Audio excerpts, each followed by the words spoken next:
Vamos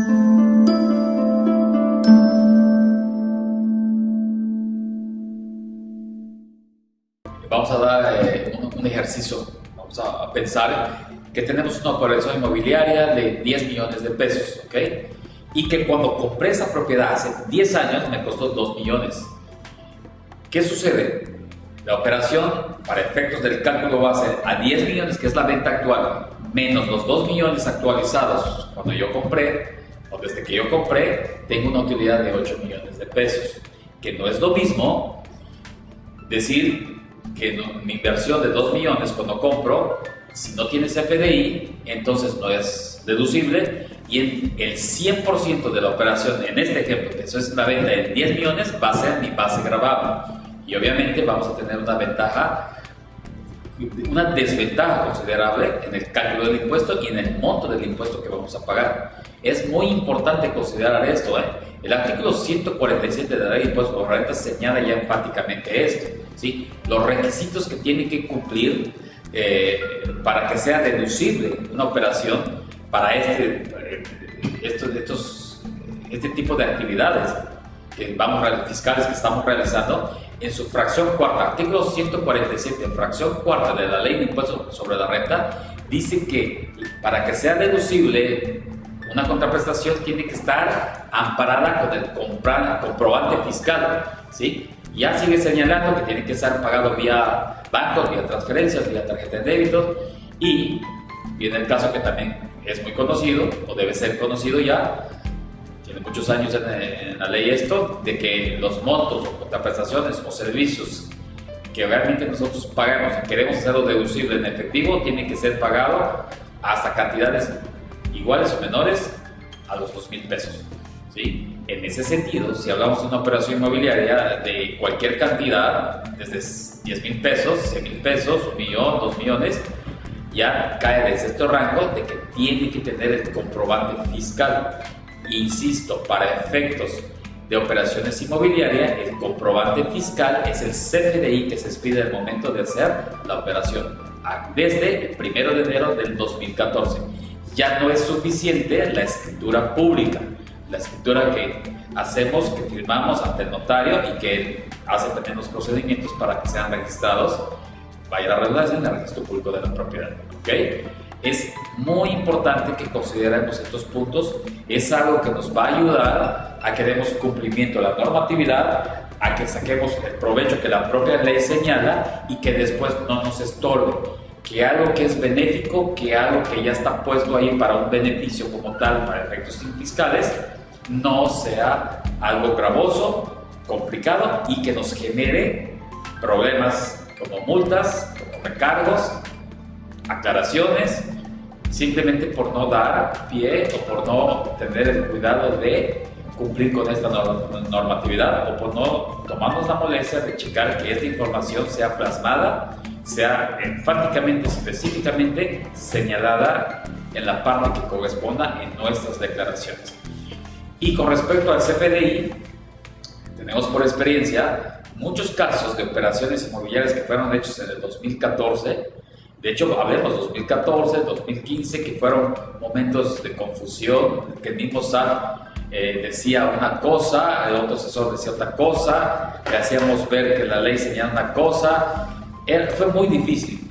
Esto también da pie a que durante 2017 la autoridad, por medio de miscelánea fiscal, dio la oportunidad que las personas que habían adquirido un bien inmueble durante estos años y todo lo que correspondería hasta diciembre, 31 de diciembre del 2017, tenían la oportunidad de solicitar, aún en forma extemporánea o atrasada, coloquialmente hablamos, solicitar su CFDI a la persona que le vendió la propiedad, o en su caso el complemento de documento digital que otorga un notario. En ese sentido, hay que estar pendientes si en los próximos años la autoridad da otra oportunidad, porque desafortunadamente sí hay muchas operaciones inmobiliarias que fueron realizadas correctamente ante el notario, ante el fedatario público, pero ojo, que no en su momento obtuvo su CFDI y se ha pasado por alto, y con todo esto que estamos viendo, con esta nueva normatividad, con la aplicación estricta ya de estas leyes, ya en los años venideros, en su momento va a ser problemático para poder deducir. Entonces, lo ideal es que estamos dedicados a esta área inmobiliaria, como profesionales que somos, como ya expertos que nos vamos convirtiendo por medio de este diplomado, tengamos muy en cuenta eso, que al asesorar en las dos partes, en las dos partes que nos encontremos, si estamos en la parte del vendedor, pues hacer y cuidar, señalarle, ver que cumpla con esa disposición para que también se evite contingencias hacia futuro. Y en su caso, si es la parte compradora a la que estamos asesorando, con justa mucha más razón, por todo lo que hemos hablado, lo que hemos visto, nos ocupemos o le señalemos que se ocupe, que se preocupe de obtener en esta operación su CFDI correspondiente, su factura digital, como normalmente hablamos, ¿no?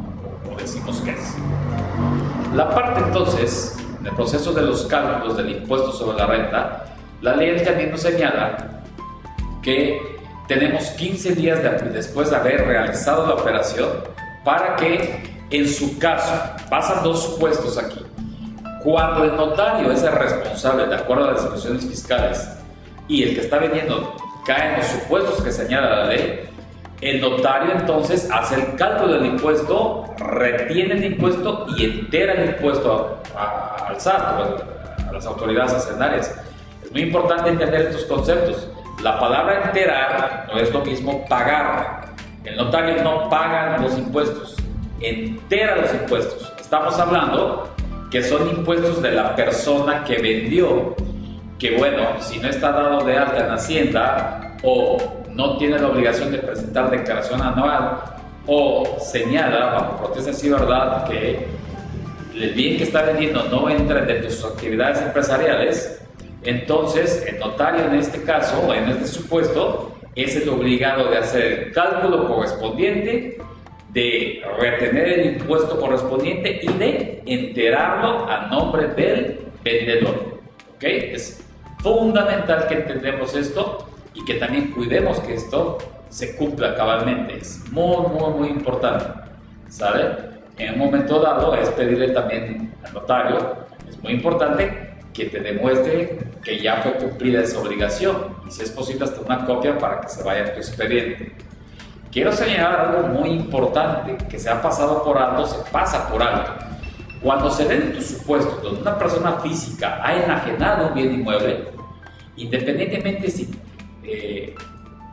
de la actividad fiscal que tenga, si tiene obligación de presentar declaración anual, ojo, es muy importante que declare este ingreso. En su momento hablamos, si fuese el caso de ingresos exentos, retomamos esta parte, tiene que declararlo. Si son ingresos por la enajenación de bienes gravados, los que también ya platicamos, los que sí causan impuesto, ojo, tienen que ser considerados con un cálculo especial que señala la misma ley y el reglamento en el proceso de su presentación y cálculo de la declaración anual, de la propia declaración anual. Es muy importante. Hemos visto en los últimos años que el fisco, cuando se da el supuesto del contribuyente presenta su declaración anual, el ejercicio inmediato anterior, y en ese ejercicio tuvo una operación inmobiliaria, vendió un bien inmueble, que vamos a pensar, hubo los cálculos correspondientes, que fue emitido el CFDI en nombre de él por él mismo, o en su caso por el notario. El fisco te dice, felicidades por haber presentado tu declaración anual, pero por información de terceros sabemos, pues estamos enterados que has tenido una operación inmobiliaria de venta, de enajenación de bienes inmuebles y no ha sido declarado. Por lo tanto, le invitamos a considerarlo, a presentar su declaración complementaria y hacer los movimientos correspondientes, en su caso hacer el pago que corresponda. Es muy importante no olvidar que si tenemos, los que estamos vendiendo, la obligación de presentar una declaración anual, tenemos que incorporar, tenemos que incluir, tenemos que acumular los ingresos por las ventas del bien inmueble en nuestra propia declaración anual. Esto no es necesario que ahí va a ser una ventaja competitiva económica, cuando el que está vendiendo o el contribuyente no tiene obligación de presentar declaración anual. Entonces, el cálculo que ya platicamos que hace el notario, la retención que corresponde y el entero se convierten en pagos definitivos. Entonces, ese pago que se hizo en su momento ya es suficiente para dar cumplimiento con la obligatoriedad, ¿sí? Es muy importante ir considerando estos puntos. Son las cosas como que las medulares en este proceso de estar participando o ser parte o contribuyente o un vendedor en operaciones inmobiliarias. ¿Ok? Ya en el proceso del cálculo es muy importante que también consideremos un punto que también es ventajoso que señala la propia ley, el 126 del impuesto sobre la renta. Lo voy a explicar. Es importante que en el inicio ya del proceso del cálculo consideremos la fecha en que fue adquirido el bien inmueble, para que desde allí hasta la fecha en que estamos haciendo la enajenación, que estamos vendiendo, veamos cuánto tiempo ha transcurrido. Y esto nos da pie y una ventaja que por estos años transcurridos vamos a dividir la utilidad de la operación que se está realizando. ¿Ok? No puede rebasar de 20 años. Si, por ejemplo, entre la fecha que adquirimos el bien inmueble que vamos a imaginar ahora, por un ejemplo, hayan transcurrido 25 años, solo tenemos derecho de dividir la utilidad que genera esta operación hasta por 20. Si en nuestro ejemplo tenemos que entre la fecha de adquisición del bien inmueble que estamos enajenando actualmente han transcurrido 14 años, bueno, hasta los 14 años también vamos a dividir la utilidad. Esto es muy importante y es muy interesante, porque no es lo mismo aplicar la tabla que señala el 126 de la ley, del cual en el proceso del cálculo tenemos que ir a los rangos que señala la misma tabla, hacer uso de los límites inferiores, hacer uso de los porcentajes que señala el rango correspondiente, la sumatoria que hagamos de las cotas fijas son proporcionales y también van aumentando de rango. Entonces, no es lo mismo calcular sobre una base de 1 millón de pesos, una utilidad de 1 millón de pesos, aplicar la tabla sobre 1 millón de pesos, que hacer un cálculo pensando en 200,000 pesos. Pensando que la propiedad tiene 5 años, tenemos una utilidad de 1 millón de pesos, se divide entre 5, que son los años desde que compramos y que estamos vendiendo, nos da 200,000. Entonces, vamos a hacer el cálculo correspondiente sobre los 200,000 pesos. Es muy importante y que consideremos también en un proceso de cálculo, en obtener esta importante ventaja que nos va a permitir que el impuesto sea mucho menor a lo que sería la cantidad sobre una base gravable más grande, ¿sí? Sobre una utilidad más grande. En su material van a ver ya la tabla que nos da la información que les decía con respecto al proceso de cálculo, lo que es el límite inferior, el límite superior, la cuota fija y el porcentaje que se aplica, ¿no? Sobre el excedente que se genera del límite inferior. Y es como vamos viendo las maneras o las formas en que vamos a aplicar todas estas disposiciones y también las cantidades actualizadas que nos van señalando y que esto nos da un ejemplo de cómo son y qué son las que vamos aplicando en cada operación. Insisto, cada duda pueden ustedes entrar al foro, pregunta a su profe y con mucho gusto vamos explicando cada uno de ellos y vamos ayudando hasta a que sea posible, ¿no? Y ir entendiendo cómo vamos a ir aplicando cada una de estas cosas. En el proceso del cálculo de un impuesto, que es parte importante también de este curso, tenemos de ingresos de la venta, el monto que se ha convenido o la contraprestación que se ha convenido de la operación inmobiliaria. En nuestro ejemplo, agarremos, se está vendiendo esta propiedad en 10 millones de pesos. Entonces tenemos derecho de deducir, hemos hablado ya de eso, recuerden del CFDI, si lo tenemos, se cumplen los requisitos fiscales al respecto.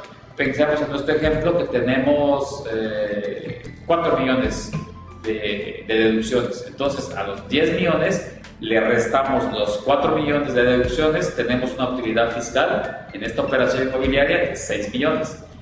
Pensando que tenemos 10 años entre que adquirimos la propiedad y lo estamos vendiendo, bueno, esa cantidad de años es en que vamos a dividir la utilidad que acabamos de poner de ejemplo. 6 millones dividido entre 10 nos da 600,000 pesos.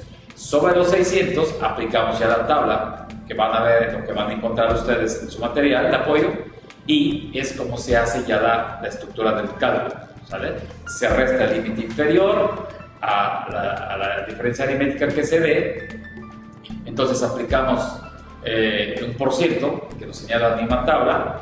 A ese por ciento, que se llama impuesto marginal, le vamos a sumar la cuota fija y entonces tenemos nuestro impuesto anualizado, que sigue entonces ahora multiplicado por 10, que en nuestro ejemplo son los 10 años en que compramos o obtuvimos el bien inmueble que estamos enajenando ahorita. Entonces el impuesto individualizado o que hemos hecho en lo particular se multiplica por 10 y el monto que genere, ese va a ser nuestro impuesto total a pagar, en su caso por el contribuyente, o a retener y enterar, en su caso, por el propio fedatario público o notario público que participe en esta operación. Que cuando lo acumulemos en la declaración anual, que ya hemos hablado también previamente, estos son datos muy importantes que van a ser considerados, ¿sí? Que en su momento se acumula la parte que no fue acumulada, el ingreso para efectos de impuesto de renta que no fue acumulado, y este impuesto también se va a poder utilizar como pago provisional, como pago anticipado a lo que se genere en la declaración anual. ¿Ok? Lo que ahora sigue es lo que les comentaba al inicio, es un tema que es muy importante, considero que también debemos de poner mucho énfasis. Vamos a ver el proceso para generar un CFDI, ¿ok? Para entender por qué el fisco sí obtiene una información cuando hacemos las operaciones. En todo lo que hemos platicado, por qué el fisco ya actualmente tiene la información en su base de datos a primera mano que hemos vendido un bien inmueble y que hasta en su caso, si no lo declaramos o correctamente acumulamos el ingreso en la declaración anual correspondiente, nos avisa que no lo hemos hecho. Miren, el proceso para generar un CFDI, un comprobante fiscal digital por internet, que es como se denomina actualmente a partir, bueno, en la ley o en el Código Fiscal, la reforma fiscal del 2014, a partir de enero de 2014. Ya había antecedentes antes de 2008, 2009, 10, 11, donde nos fueron preparando, ¿no? Algunas empresas que no eran obligatorias, pero que tenían ciertas ventajas de ir participando. Pero a partir del 1 de enero de 2014, con la reforma fiscal de 2014, el proceso fue muy drásticamente, literalmente cambió como lo conocíamos. En la generalidad, y me encanta explicarlo así, recuerden, ojalá hayan tenido la oportunidad, o brevemente les explico, antes, hasta el 31 de diciembre de 2013, emitíamos documentos, o emitíamos facturas de papel, eran válidas hasta esas fechas, y previamente, para obtenerlas, el contribuyente tenía que ir con una imprenta debidamente autorizada por el SAT, solicitar un determinado número de folios, generar, en su caso, un diseño, ser aprobado, y de acuerdo a los folios que hayamos solicitado y nos hayan aprobado, entonces la imprenta generaba un paquete de facturas, que normalmente tenía una copia o dos copias, y tenía su original, y que nosotros entonces previamente en su material de apoyo, donde habla del proceso para generar un CFDI, van a ver que en el primer cuadro tenemos, ahí serían los datos del cliente. Pensemos que tenemos nuestro cliente que le vamos a generar una factura por comisiones de operaciones de asesoría inmobiliaria, se me ocurre por 100,000 pesos. Entonces, ¿qué es lo que hacemos cuando teníamos nuestros papeles, nuestras facturas de papel, que hasta le teníamos que poner un papel carbón, o en su caso un cartoncillo si teníamos facturas que eran autocopiadas? Pedirle su RFC, pedirle su domicilio fiscal, su nombre completo, su código postal, de qué es la operación, de qué es el concepto, cuál es la unidad de medida, cuál es la cantidad, el importe, previamente el importe unitario, en su caso los impuestos, que es el IVA, si en su caso hay retenciones, generar un total, ponerlo en letras, toda una serie de requisitos que previamente también la imprenta ya había hecho y consignado en el documento como tal, y terminábamos de hacer el documento. Lo rompíamos con mucho cuidado porque igual se rompía mal, ya no nos quería aceptar nuestro cliente, teníamos que hacer otro porque para él ya había ese mito que no es deducible, y en algunos casos, en esos años, era posible que algún auditor muy estricto cometía ese error de decir que ese documento era no deducible porque estaba roto. ¿Okay? Todo esto es importante, es un poco de paciencia para entender esto, para que también nos lleve a entender lo que está pasando actualmente. Esta situación que se va dando, tenemos que preguntarnos, ¿en qué momento el SAT tenía la capacidad, tenía la oportunidad, podría conocer qué habíamos escrito o qué señalaba o qué sustenta ese documento, esa factura en papel que acabamos de entregar a nuestro cliente? ¿Cuánto era? ¿Qué cantidad? ¿Qué impuestos corresponden? ¿Fueron puestos los requisitos fiscales correctamente? ¿Cumple con toda la normatividad y legislación correspondiente para que efectivamente sean deducibles? Y muchos piensan que en el momento de hacer la declaración de impuestos, no. En esos tiempos, como en nuestros tiempos, se genera la contabilidad en base a la documentación, etcétera, etcétera. Toda la parte financiera, las compulsas, los acentos contables, las consideraciones contables, las consideraciones bancarias. Se generaba el papel de trabajo, se generaban los cálculos de los impuestos, y eso es lo que vaciábamos en las declaraciones, o vaciamos en las declaraciones. Y al fisco le decimos, la autodeterminación que se permite en este país, nuestros ingresos son tanto, el total global, nuestras deducciones son tanto, que es el total global, etcétera, etcétera, nuestra utilidad acumulada, gravable, el impuesto que corresponde, etcétera, etcétera, etcétera. ¿Sale? Pero en ningún momento estábamos dando información específica, en ningún momento había indicios de cuántas facturas hemos entregado, de qué montas fueron realizadas o están amparando esos documentos fiscales. Y entonces es entendible que cuando teníamos una revisión fiscal, las famosas auditorías, pues realmente sí estaríamos muy pendientes de lo que esté revisando el auditor, porque literalmente, ¿se acuerdan? Sacamos nuestras cajas de documentos y era documento por documento, póliza por póliza, asiento contable por cada asiento contable y cada factura. Y en ocasiones ahí veíamos cómo nos rebotaban, porque debiendo ser O parece que es un 0, debiendo ser 0 parece que es una O, debiendo ser T parece que es una J. O sea, toda esa serie de situaciones, porque se hacían a mano, y todas esas situaciones complejas que se iban dando, hasta ese momento el fisco es como podemos decir que tenía capacidad de conocer qué montos, qué conceptos, quién vendió, quién compró, los impuestos causados, los impuestos retenidos, etcétera, etcétera. Es muy importante, sigamos. Hoy en día, cuando vamos a realizar una factura digital, o sea, un comprobante fiscal digital por internet, un CFDI, ¿qué tenemos que hacer? Bueno, si no lo hacemos directamente desde la página del SAT, previamente contratamos el servicio de un PAC, que es un proveedor certificado autorizado por el SAT, que está debidamente ya registrado y dado cumplimiento a toda una estructura de normatividad y que se le permite vender. Y coloquialmente se dice vendernos folios de facturación, y no hay nada más equivocado que eso. En realidad, desde entonces, desde 2014, ya no compramos folios, ya no existe eso. Lo que realmente estamos comprando y lo que realmente pagamos es por la oportunidad, por el servicio, por el chance que nos va a dar su programa, su software, de usar el software para entrar a elaborar nuestro CFDI. ¿Ok? Es muy importante. Ya no compras folios, compras oportunidades para entrar a elaborar tu factura electrónica.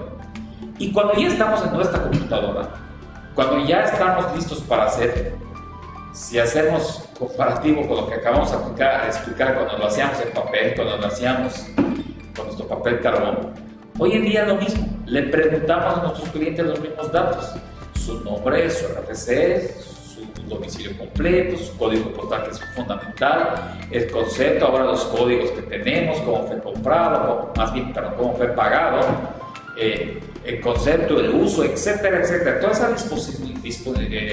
disposiciones legislativas o reglamentarias que tenemos que dar cumplimiento, lo estamos vaciando.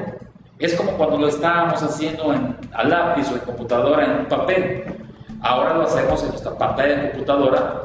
Esa información, como tal, entonces, como proveedor, nuestro segundo cuadro, lo estructuramos y se lo remitimos a nuestro PAC.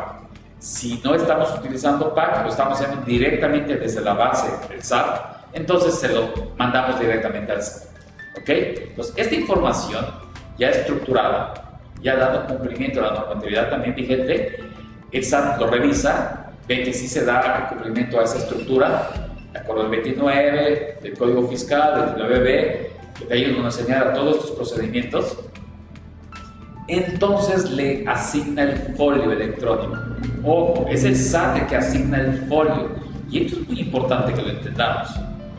Vamos a pensar que en X parte del país, en el norte, se está terminando un contador de hacer un recibo de un CFDI por sus honorarios. En ese momento ya en el sur, en la ciudad de Mérida, una industria está haciendo una factura, enseguida se está asignando el folio consecutivo.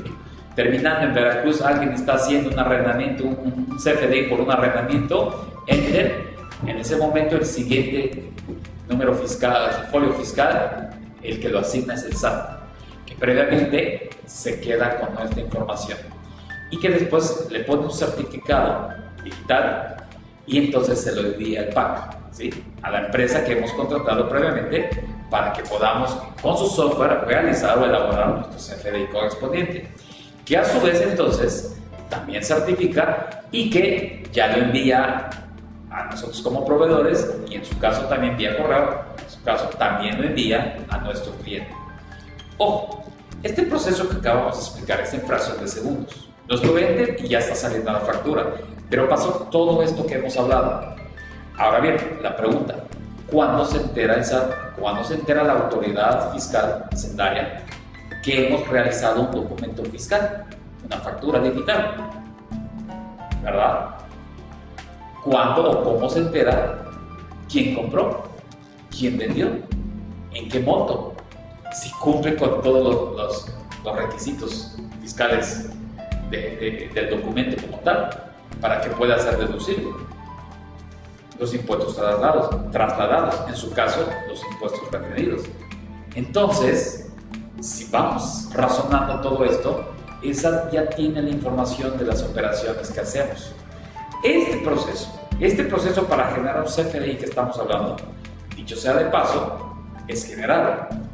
Aplica cuando lo hacemos para operaciones inmobiliarias, para actividades empresariales, para servicios profesionales, para arrendamientos, etcétera, etcétera, etcétera. Es el mismo proceso, es un solo documento en ese sentido para que se genere toda esta estructura e infraestructura entre nosotros, los contribuyentes, entre los proveedores certificados autorizados y la propia autoridad.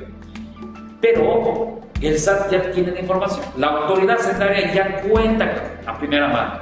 Y una forma de comprobarlo cuando no se tiene la oportunidad de haber checado esto, de haber visto esto, es entrar en las plataformas, en la base de datos del SAT. Hay un apartado por ahí que se llama Expediente Integral del Contribuyente. En un apartado por ahí existen todas las facturas que has emitido o que un contribuyente ha emitido, ¿sí? Electrónicamente, un CFDI. Y también hay un apartado donde vas a encontrar todas las facturas o los CFDIs que hayan recibido o que te hayan emitido a ti tus proveedores, ¿sí?